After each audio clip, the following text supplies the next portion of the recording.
तो मनुष्य परेशानी में होता है, इधर उधर भटकने लग जाता है, किसी देवता की पूजा करता है तो मनुष्य को सब्र नहीं होता है, धैर्य नहीं रख पाता है। उसका मानना यही होता है कि मैं बाबा श्याम की पूजा करूं, अपने कोई देवी देवता की पूजा करूं, ये परेशानी दूर हो जाए मेरे से। ऐसा नहीं होता है। अगर आप सच्चे मन से हमजफी कर लोगे तो आप उस परेशानी से बाहर निकल सकते हो। 100% होता है। विश्वास की आवश्यकता है। जिसने भी बाबा श्याम पे विश्वास करके नामजप किया है, बाबा श्याम ने उसके सारे कार्य किए हैं। जो भी दुख था, दुख दूर किया है। बहुत से मनुष्य ये भी बोलते हैं कि नाम जप से कुछ भी नहीं होता है, मेरे भाग्य में होगा तो मेरे को मिल जाएगा। हम भाग्य का लिखा हुआ भी हम जप कर बदल सकते हैं। वह श्याम के नाम में इतनी ताकत है, भाग्य के लिखे हुए दुख को भी समाप्त कर सकता है। क्योंकि कलयुग केवल नाम आधारा। कलयुग के अंदर जिसने भी नाम जप किया है, नाम जप की शक्ति को अनुभव कर सकता है। जिसने नाम जप ही नहीं किया है, वह नाम जप की शक्ति को से अनुभव करेगा। ऐसे भी मनुष्य होते हैं, वह श्याम के दरबार में जाते हैं, बाबा श्याम की पूजा करते हैं, नाम जप करते हैं, बस यही बोलते हैं सबको तो बाबा श्याम की पूजा कर रहे हैं। अभी बाबा श्याम हमारी सुन नहीं रहा है। बाबा श्याम को बुरा भला बोलने लग जाता है। उनके मन में धैर्य नहीं होता है। बाबा श्याम देखता है धैर्य, अपने पर विश्वास। नाम जप से को चमत्कार हो रहे हैं तो के जीवन में। ऐसी एक सत्य कहानी आप सभी श्याम भक्तों के लिए हम लेकर आए हैं। सत्य कहानी को सुनिएगा जरूर। सत्य कहानी को सुनने के बाद को भी बाबा श्याम पे कई गुना विश्वास होगा। आपको भी पता चलेगा कि बाबा श्याम कितने बड़े बड़े चमत्कार करता है अपने भक्त के साथ में। बाबा श्याम के समक्ष कितनी भी बड़ी परेशानी क्यों ना है, वह टिक नहीं सकती है।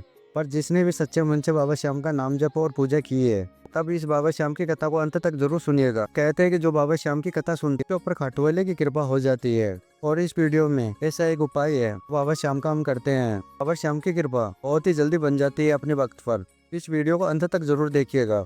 श्याम भक्तों, बाबा श्याम की कथा को लाइक अवश्य कर देना और इस बाबा श्याम के चैनल को सब्सक्राइब कर देना। आइए श्याम भक्तों चलते हैं बाबा श्याम की कथा की तरफ। यह कहानी है गुजरात में रहने वाले राहुल जी की। राहुल जी बताते हैं कि मैं व्यापार करता हूँ कपड़े का। मेरे कपड़े का व्यापार काफी अच्छा चल रहा था।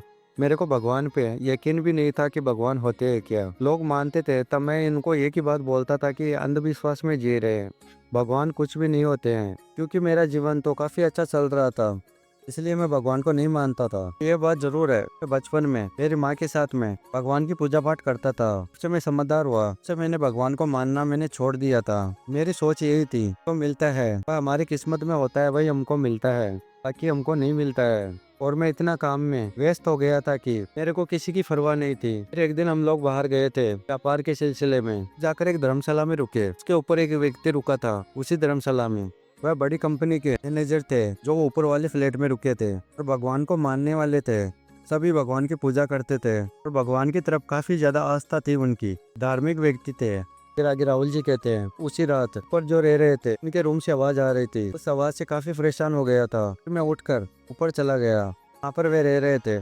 फिर मैंने दरवाजा खटखटाया। फिर वह मैनेजर आकर दरवाजा खोला। फिर मैंने बोला कि उसको सुबह सुबह हमारी नींद खराब कर रहे हो, तो 4 बजे है, इतनी जल्दी पूजा पाठ कर रहे हो, मेरी नींद खराब हो रही है, क्यों शोर कर रहे हो इतना। यह मैंने उनको कहा। फिर उस मैनेजर ने कहा कि मेरी आदत है सुबह सुबह उठकर बाबा श्याम की पूजा करता हूँ, बाबा श्याम का नाम जप करता हूँ, बाबा श्याम का मंत्र जाप करता हूँ। और आगे उसने कहा कि घर पे भी 4 बजे उठकर ही बाबा श्याम की पूजा पाठ करता हूँ। राहुल जी कहते हैं तो उस पे भड़क गया। ने कहा कि पूरा दिन पड़ा है, पूरे दिन में तुम आराम से पूजा कर सकते हो, अभी डिस्टर्ब मेरे को क्यों कर रहे हो। मैंने उनसे कहा पूजा पाठ से कुछ भी नहीं होता है, सब कुछ जो मिलता है हमारी मेहनत से मिलता है, हमारे भाग्य में जो लिखा हुआ है वही हमको मिलता है, पूजा पाठ से कुछ भी नहीं मिलता है। मैंने उस व्यक्ति को कहा। फिर उस मैनेजर ने कहा कि भाई ऐसा मत बोलो, भगवान की मर्जी के बगैर पता भी नहीं हिलता है, भगवान के बारे में ऐसा क्यों बोल रहे हो, तुमको पता नहीं है अभी भगवान ही है जो हमारी अच्छी जिंदगी है अभी उसका रखवाला। और बाबा श्याम तो कलयुग के राजा है। आप भी बाबा श्याम के दरबार में जाओ।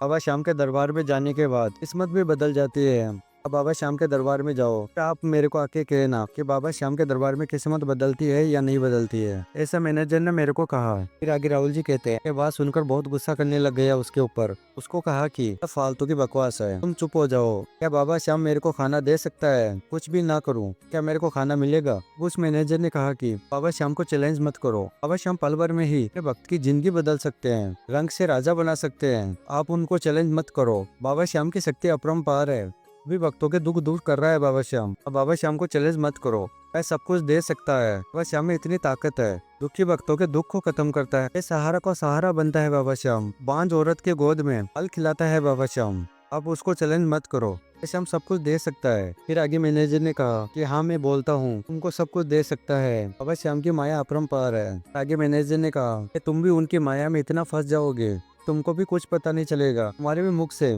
जय श्री श्याम यही निकलेगा। बाबा श्याम की महिमा अपरंपार है, तुम यह बात मान लो। फिर आगे राहुल जी कहते हैं कि मैंने सोचा कि मैं देखता हूँ बाबा श्याम क्या करता है। सारा दिन दरवाजा बंद कर कर सो जाऊंगा, देखता हूँ कि बाबा श्याम मेरे को कैसे खाना खिलाता है, कैसे सब कुछ देता है। मैं ही देखना चाहता हूँ। मैं बचपन से ही बहुत जिद का पक्का था। मैं ये जिद कर कर बैठ गया, अपने रूम के दरवाजे को बंद कर लिया। फिर मेरे को नींद आ गई। सुबह के 10-11 बज चुके थे। फिर आगे राहुल जी कहते हैं मेरे पास में फोन आता है दूसरे व्यापारी का, और वे बोलते हैं कि जाओ तुमको डील करनी है। फिर मैं वहाँ पर पहुंचकर मैंने व्यापारी से बात की। तब व्यापारी ने चाय नाश्ता करने के लिए बोला, फिर मैंने मना कर दिया। मैं बहाना बना दिया, मैं नहीं करूँगा। मैंने इसे बोला कि मैंने अभी ही खाना खाया है, अभी मेरे पेट में जगह नहीं है, मेरे को भूख लगेगी तो मैं खा लूंगा। इससे मैंने बहाना बना दिया व्यापारियों से। मेरे को भूख तो बहुत जोरों से लगी थी, मैंने ये कसम खा ली थी। देखता हूँ बाबा श्याम करता क्या है, कैसे मेरे को खाना खिलाता है, मेरे को यही देखना है। वापस में अपने रूम की तरफ आ रहा था। पास में भागवत कथा संपूर्ण हुई थी, वहाँ पर भंडारा चल रहा था। उसी भंडारे से कई लोग खाना खा के आ रहे थे। वहीं खड़ा होकर मैं देखने लग गया। मेरे मन में तो हुआ कि मैं जाकर खा लूं, पर मेरे मन में यही भी हो रहा था कि नहीं खाना है मेरे को। दोनों बातें मेरे मन में चल रही थी। मैं सब कुछ देख रहा था। वे भंडारे में खाकर जा रहे थे। तब वहाँ से एक छोटी बच्ची आ रही थी, वह पूरी सब्जी लेकर आई थी। तब मैं उसके साथ में खेलने लग गया और मैंने उस बच्ची से पूछा कि बेटा किसके लिए लेकर आई हो ये खाना। अब उस बच्ची ने कहा कि तो मेरे लिए है। फिर आगे राहुल जी कहते हैं जो वो खाने लेकर आई थी, अब मैं उससे मजाक करने लग गया कि नहीं ये तो मेरा खाना है। वह बच्ची कह रही कि नहीं ये मेरा खाना है। वह जिद करने लग गई। उस बच्ची को चिढ़ाता रहा, नहीं ये खाना मैं ही खाऊंगा, और हम दोनों लड़ने लग गए। बच्ची की माँ हम दोनों को देखकर हंस रही थी। मैंने मजाक बच्ची को चिढ़ाते हुए एक पूरी का टुकड़ा तोड़ा, सब्जी में डुबोकर अपने मुख के पास में लेकर आया। मैं चिढ़ा रहा था उस बच्ची को, वो चिढ़ाते चिढ़ाते वह पूरी का टुकड़ा मैंने में रख लिया। तब मेरे को याद आया मैंने तो ये प्रण लिया है कि आज मेरे को तो कुछ भी नहीं खाना है, ये मैंने बाबा श्याम को बोला है। फिर मैंने वो भंडारे का प्रसाद खा लिया। फिर मैं सोचा बाबा श्याम सब कुछ कर सकते हैं। फिर मैं अपने ही रूम में आया और उसी रूम के ऊपर मैनेजर रहते थे। फिर मैं उस मैनेजर के पास में गया। उस मैनेजर को कहा कि मैंने प्रण लिया था, मैं आज कुछ भी नहीं खाऊंगा पूरे दिन में। मेरा प्रण टूट गया, भंडारे का प्रसाद खा लिया। मैंने ऐसा उस मैनेजर को कहा। अब उस मैनेजर ने कहा बाबा श्याम किस रूम में आते हैं, अब क्या कर सकते हैं, उनका चमत्कार वही जानते हैं। कैसे भी चमत्कार कर सकते हैं अपने भक्त के साथ में, और भगत की नजर में किसी भी रूप को लेकर आ सकते हैं। किसी को कुछ भी पता नहीं होता है। एक छोटे बच्चे के हाथ से आपको प्रसाद ग्रहण करवा दिया। बाबा श्याम कुछ भी कर सकता है। फिर भी आगे राहुल जी कहते हैं मेरे को यकीन नहीं आ रहा था ऐसे कैसे हो सकता है। फिर आगे मैनेजर को मैंने कहा बाबा श्याम है। तब मेरा एक काम अटका हुआ है, 8 साल से मेरा कोर्ट में केस चल रहा है। अगर बाबा श्याम उसका फैसला मेरे ही हित में हो, मेरी जीत हो, तब मैं बाबा श्याम को मानने लग जाऊंगा, बाबा श्याम की पूजा करने लग जाऊंगा, बाबा श्याम का नाम जप करूंगा। अगर मेरा ये काम कर दे बाबा श्याम, तब मैं मान जाऊंगा बाबा श्याम को। ऐसा मैंने उस मैनेजर को कहा। फिर मैनेजर ने पूछा मेरे से ऐसा केस की बात कर रहे हो आप। मैंने कहा कि नोएडा के अंदर हमारा मकान है, मेरे पिताजी ने वहाँ पर एक किराएदार रखा था। 6 महीने तो किराया दे रहा था, 6 महीने के बाद ने हमको किराया नहीं दिया, वही केस चल रहा है। तो जब मैं उस किराएदार से पैसे मांगता हूँ तो वह लड़ाई करने लग जाता है, गुंडे बुलवा लेता है। तो मैं बोलता हूँ घर खाली करने के लिए, वह कहता है कि ये मेरा घर है, मेरे को यही बोलकर मेरे को वहाँ से भगा देता है। उसी का ही केस चल रहा है। जब फैसला होने वाला होता है, तारीख नजदीक आ जाती है, वह किसी न किसी को पैसा खिलाकर ये बढ़ा देता है। तो वह मैनेजर कहते हैं आगे कि आप तो बाबा श्याम के शरण में जाना चाहिए आपको। आप बाबा श्याम के दरबार में जाओ, खाटू धाम में जाओ, वहाँ पर बाबा श्याम को अरदास लगाओ, बाबा श्याम आपकी अवश्य सुनेंगे। जो भी दुख है वह बाबा श्याम की कृपा से दूर हो जाएगा आपका। सच्चे मन से बाबा के दरबार में जाइए, अब भाई ये जो आपकी जीत अवश्य करवाएगा। आगे मैनेजर ने कहा मैं आपको एक उपाय बताता हूँ, अगर अब ये उपाय करोगे आप, अवश्य आपकी ही जीत होगी और आपका मकान आपको वापस मिल जाएगा। और आगे मैनेजर ने कहा जब आप खाटू धाम में जाओगे, अपने ही घर से इन इत्र की शीशी लेकर जाना, उसे मत खरीदना, अपने घर से लेकर जाना। तो वहाँ पर जाकर एक बाबा श्याम को इत्र की शीशी वहाँ पर चढ़ा देना। 2 शीशी को बाबा श्याम को दिखाकर अपने घर के मंदिर में लाकर रख देना। बाबा श्याम को कह देना कि बाबा श्याम मेरी यह परेशानी है, तो इसको समाप्त कर दोगे, मैं 2 इत्र की शीशी दरबार में लेकर आऊंगा। बाबा श्याम को कह देना जब तुम कोर्ट में जाओगे उसी इत्र से थोड़ा इत्र अपने कपड़े पर लगाकर बाबा श्याम से प्रार्थना कर कर फिर तुम जाना, देखना कि तुम्हारी जीत अवश्य होगी। फिर आगे राहुल जी कहते हैं मैंने उस मैनेजर का नंबर भी लिया, मैं अपने रूम में लौट आया, फिर मैं घर पर आ गया। घर पर आने के बाद मैंने ये बात अपनी पत्नी को बताई। मेरी पत्नी ने कहा कि ठीक है हम चलते हैं खाटू धाम। घर से ही हमने 3 इत्र की शीशी ली, हम लोग खाटू धाम के लिए निकल गए घर से। तो खाटू धाम में पहुंचकर लोग पहले श्याम कुंड में गए, शाम बगीचे में गए, लाइन में लगकर श्याम के समक्ष पहुंच गए। वह श्याम का जयकारा लगा रहे थे। तो इतनी ज्यादा भीड़ थी, उनको बहुत अच्छा लग रहा था, जैसे बाबा श्याम का जयकारा लग रहा था। वह श्याम के मंदिर के सामने पहुंच गए। बाबा श्याम को बोलने लगे बाबा श्याम आप सब जानते हो किस परेशानी से हम आए हैं, सब जानते हो बाबा श्याम, हमारी जीत अवश्य करवाना, परेशानी से हमको निजात मिलनी चाहिए। बाबा श्याम तो हारे के सहारे हो, हम भी हार चुके हैं, का सहारा चाहिए हमको, की कृपा से हमको जीत मिलेगी कोर्ट में। ये बात बोलकर एक इत्र की शीशी बाबा श्याम को चढ़ाकर लोग मंदिर से बाहर आ गए। वो इत्र की शीशी हमने साथ में रख ली। इत्र की शीशी को हमने घर के मंदिर में रख दिया। तो हम लोग जब भी कोर्ट में जाते थे उसमें से इत्र निकाल के लगा के जाते थे, बाबा श्याम से 10 लगा कर जाते थे। बाबा श्याम जा तो हम रहे हैं, तो आपकी कृपा की आवश्यकता है, आपकी कृपा के बिना हम लोग जीत नहीं पाएंगे, की कृपा से हमारी जीत होगी। हम बाबा श्याम को ये बात बोलकर जाते थे। तब मंदिर से आने के बाद 15 दिन बाद तारीख आई कोर्ट की कि वहाँ पर नई जज आई थी और नई जज ने कहा कि इनका केस मेरे को दीजिए, मैं देखूंगी क्या है क्या ना है। वह फाइल देखकर उस जज ने कहा कि इनका मकान इनका ही है। पुलिस वालों को बोला कि अभी इनके मकान पे कब्जा करके रखे, इनका मकान खाली करवाओ, इनका मकान इनको लौटाओ। ऑर्डर दिया जज साहब ने।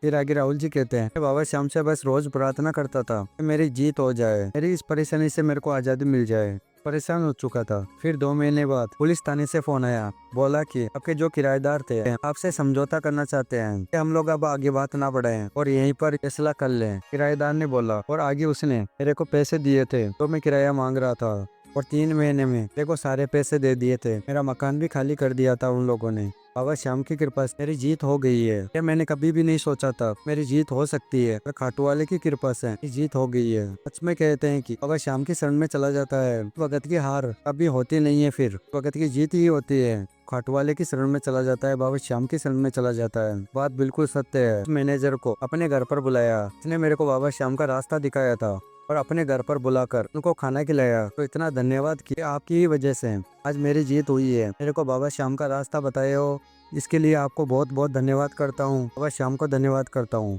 ऐसा मैंने उस मैनेजर को कहा। बाबा श्याम सच में हारी का सहारा है, ये मैंने मान लिया है, ऐसा मैंने मैनेजर को कहा। मैनेजर भी खुश हो गया ये बात सुनकर। और आगे राहुल जी कहते मैं बाबा श्याम की सुबह शाम पूजा भी करता हूँ, बाबा श्याम का नाम जप भी करता हूँ। बाबा श्याम की कृपा से हमारे घर में खुशियाँ खुशियाँ हैं, खाटू वाले की ही कृपा है। सभी श्याम भक्तों से बस यही कहना चाहता हूँ, आप सच्चे मन से पूरे भाव के साथ बाबा श्याम की पूजा करिए, उनका नाम जप करिए, उनका मंत्र जाप करिए। देखना जो भी आपके संकट है बाबा श्याम की कृपा से कुछ दिनों में दूर हो जाएंगे। मेरे को विश्वास है बाबा श्याम पर। तो श्याम प्रेमियों, आज हमने सुनाया बाबा श्याम की कथा आपको पसंद आई। अब सच्चे श्याम प्रेमी के नाते बाबा श्याम की कथा को अवश्य कर देना, बाबा श्याम के चैनल को सब्सक्राइब कर हम फैमिली का हिस्सा बन जाना। श्याम भक्तों, मिलते हैं अगली वीडियो में। बाबा श्याम से यही प्रार्थना, बाबा श्याम की कृपा आपके ऊपर और आपके परिवार के ऊपर हमेशा के लिए बनी रहे। जय श्री श्याम सभी श्याम भक्तों को।